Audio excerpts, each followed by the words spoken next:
Well, I'm here with David Irby from the University of California, San Francisco. And David also holds an interesting position as relates to Aspire because he started the faculty development portion of the Aspire Award.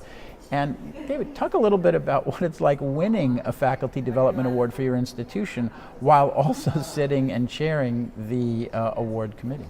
So I should first say that I had nothing to do with the selection of UCSF, that we separated our panel in half, and anyone associated with UCSF was involved in the review, not me.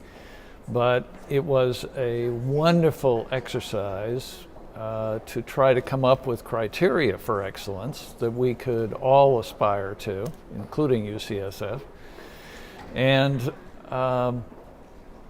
then we needed to test out our criteria and our application process, so we invited people on the panel to submit, and 3 planned to do so. 2 actually were able to complete, and that gave us a test ground, and so everybody on the panel was involved in reviewing one or the other of the applications. So we found that in fact there were areas that weren't clear, so we cleaned those up, so it was well worth doing. But it was a real joy to try to see if our UCSF program of faculty development lived up to the high standards that we were setting for the world.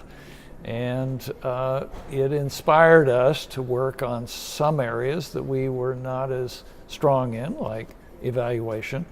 Fortunately, we've had 20 years of work in this, and so we had a lot of data available, and it was relatively easy to turn that into a document that demonstrated the impact of the program. So it was challenging, but very exciting and well worth doing. I also learned that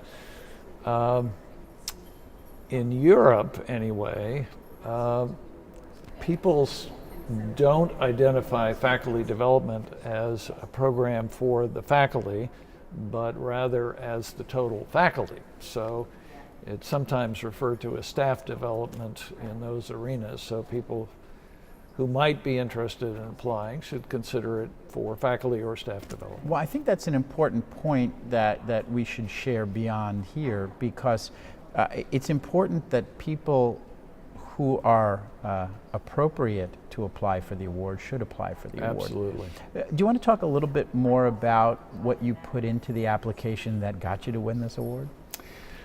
Well, part of the criteria was the alignment of the program goals and activities with the institutional goals and activities, and we are very tightly aligned with curriculum and instruction and preparing our faculty for same, including scholarship.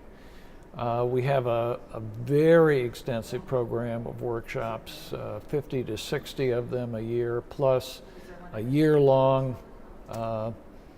teaching scholars program that has over 200 graduates that sort of seeds the whole university with educational leaders and scholars. We have a program that people can go on to from those programs into a master's in education at Berkeley, or they can go on for a PhD in education from the University of Utrecht. We work with Ola ten Cate, and so we have 4 graduates of our program already coming through. So we have a continuum of opportunity from those who just want to improve their lecture skills to those who are really wanting to advance the work of scholarship. See, and that's so exciting to hear, because I think for so long in medical education there was that need, that was a gap. Yeah. That gap in supporting the educational component of medical education while we always supported the medical part of it. Right. Well, what would you say, because you're in a very unique position, to others who would be considering applying for the award, specifically in faculty development? I think first look at the criteria. They're very explicit about what is expected, and what the feedback we have gotten so far is that they're inspiring